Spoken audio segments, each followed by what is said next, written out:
I think that everything that we're doing here is obvious.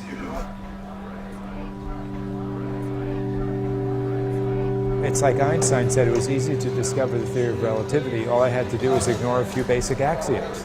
What are they? One axiom is that you should segregate kids by social class. We don't do that.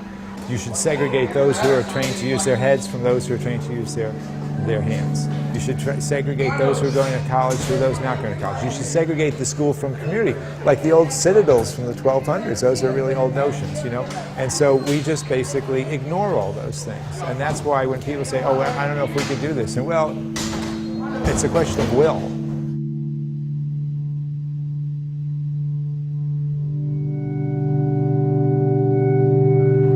High-tech high is really a misnomer, okay? There's no course here in technology. So sometimes people think it's like ITT tech, you know, and it's not. And Tom Vander Ark from the Gates Foundation once early said High-tech high is a great liberal arts school in disguise. I've always loved that description of it.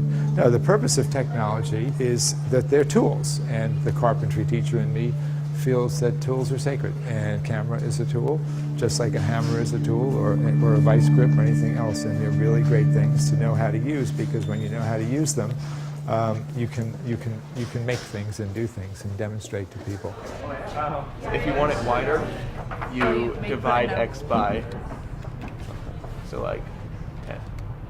Ooh, that's perfect. I found this image by Basquiat that I really liked, so then I kind of broke it down into all possible math, which I pretty much just isolated parabolas and cylinders. So then I wrote like a page of notes about it and then projected it on and made two different compositions of my notes and then made the background.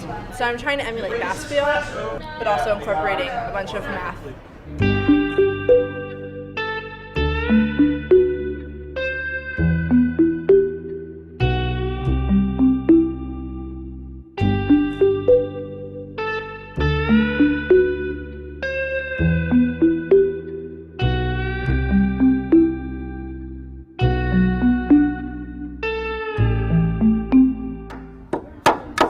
Part of the proposition is this is a place where you're going to find out who you are.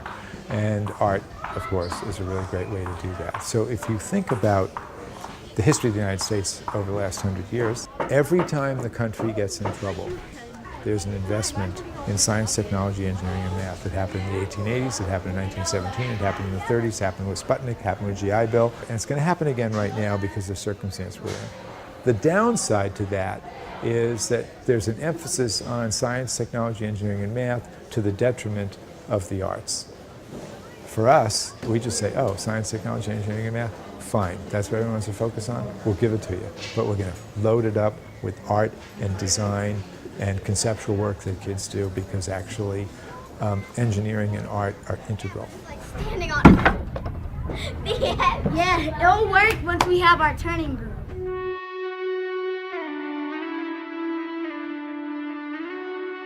A few things that I think made this happen for me. One of them was I was a single unmarried dad in law school in my early 20s and with a toddler, and I supported myself as a carpenter, and right after law school, to my mother's chagrin, I got a job teaching carpentry to working class kids at the height of desegregation in the Boston Public Schools. When you're doing carpentry, you're making things and you're doing things, and it's really easy to put the math, to put everything else in there. Like, why is a 2x4 1.5 by 3.5? Kids really want to know that when they're sophomores. Well, basically it's a lesson in capitalism, because they used to be 2x4s, and then they made the 2 inches 1 7/8, then they made them 1 3/4, then they made them 1 5/8, then they made them 1.5. So if you're doing a retro of a house, you can read how thick the wood is, and you'll know when the retro was done. That's one thing. And then kids will say, well, why do they still call it a 2x4? So, well, that's capitalism. You get more of them out of a tree. They call it a 2x4, but it's 1.5 by 3.5. So you can study the world through almost anything, and I did that through carpentry.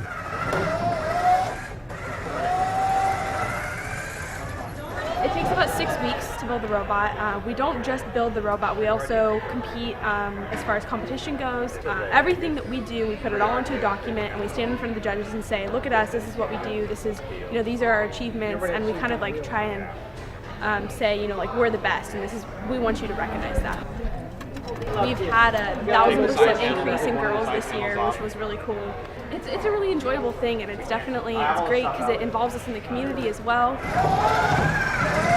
When you're in carpentry class or in automotive class or whatever class, you feel like you're doing, oh, this is what adults do. Now I'm finally in an adult milieu, and so they've got purpose, they've got reason. That's what's kind of lacking in other settings. Then it's our obligation to get the math and the biology, you just pack it all in there because now you've basically got their attention. So you, essentially, you just start with them.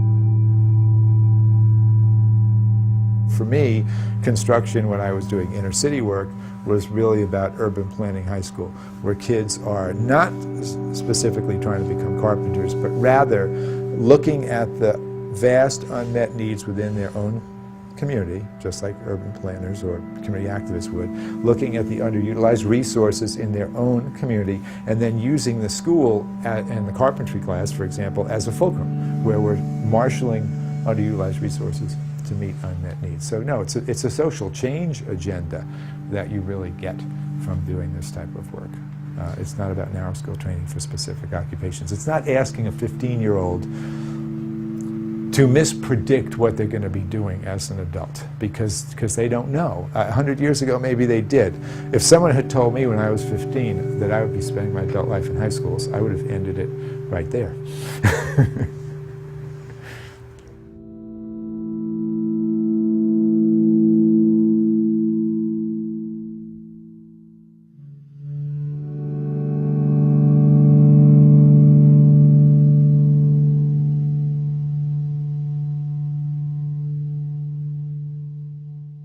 Because of carpentry, I really care about space. I've thought about space really a lot, and I'm accustomed to schools where the architecture gets in the way. I didn't want a school where we were going to try to do things despite the architecture. So what I love about this building is when you approach it from the outside, it's just a box. And then you come in here and you go, whoa. People say, this doesn't look like a school. I love to hear that. That's one of my favorite things to hear. They say it feels like a startup, like an incubator, something like that. So that's why we have all this glass. Why do you have glass? We get to see what's going on in classes. Kids get to see what's going on with each other, and you get to look at student work. This is designed for exhibiting student work. This is about curation as much as anything else.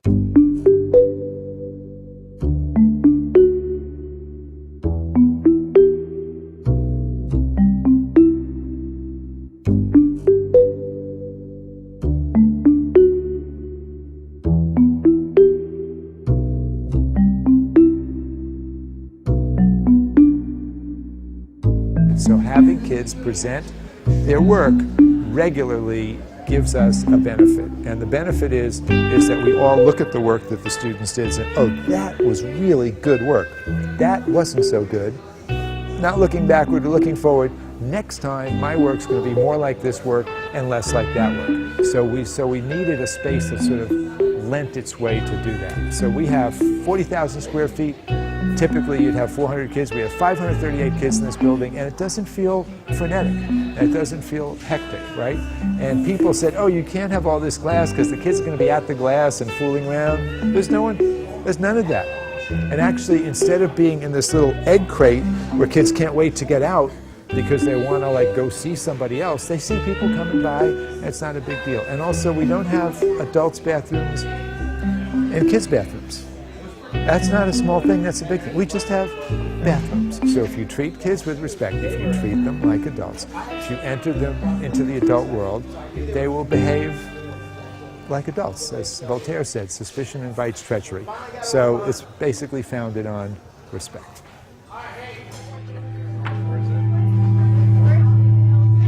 People always say, oh yeah, but this is really great, but would it just work with disadvantaged kids? And I say, well, what makes it easier for us and would make it easier for our country if we honored Brown versus Board of Education and we really had integrated schools. It's as advantageous for my kid to be with kids who are disadvantaged here as it is for the kids who are disadvantaged to be with my kid. And that's what it takes to create a society. That's the point of creating it. That's when Jefferson said, the purpose of public education isn't to serve the public. The purpose of public education is to create a public.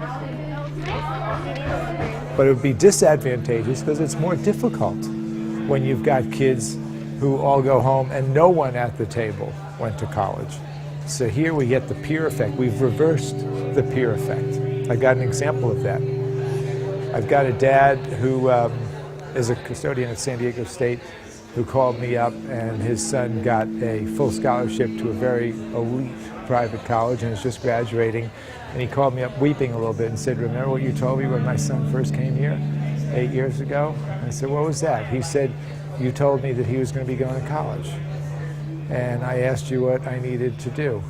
And you told me nothing. And you told me that we'd reverse the peer effect. And then the pressure, the social pressure here is, you're going to college. Where are you going to college?" So that makes it easier here than if we were, for example, right in the middle of Compton, where we only had the have-nots and none of the haves. And it's not because the haves are more, there's nothing more virtuous about them. It's just that it's beneficial to have an integrated school. I think that public education is our most precious public institution. Everybody knows that education is the one intervention that can most elevate you above social disadvantage more than anything else, and yet it's the least changed public institution in American society. That's the paradox that we deal with, and I hope that we come to terms with it. I really do.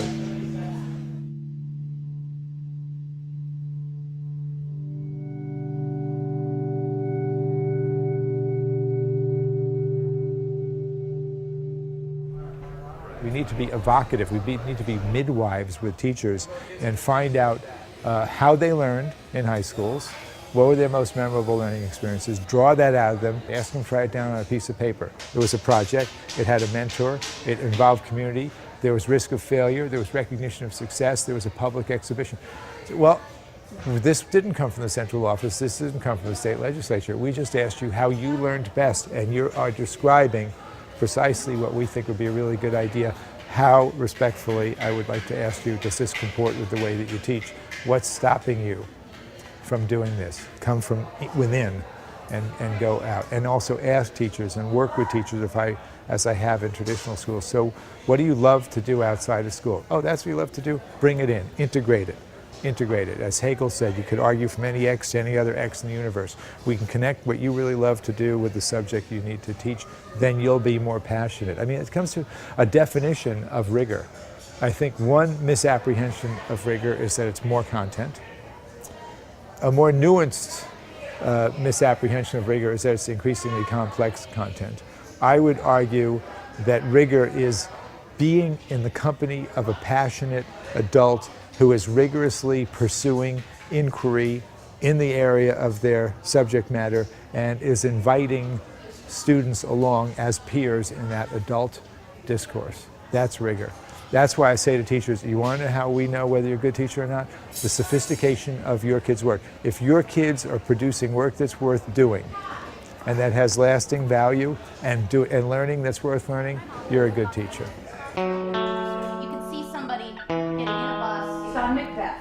I want kids behaving like an actress, behaving like a scientist, behaving like a documentary filmmaker, behaving like a journalist. Not just studying it, but being like it. Because really, what is adolescence but trying on new roles and sampling new identities? So just giving them a chance to do that.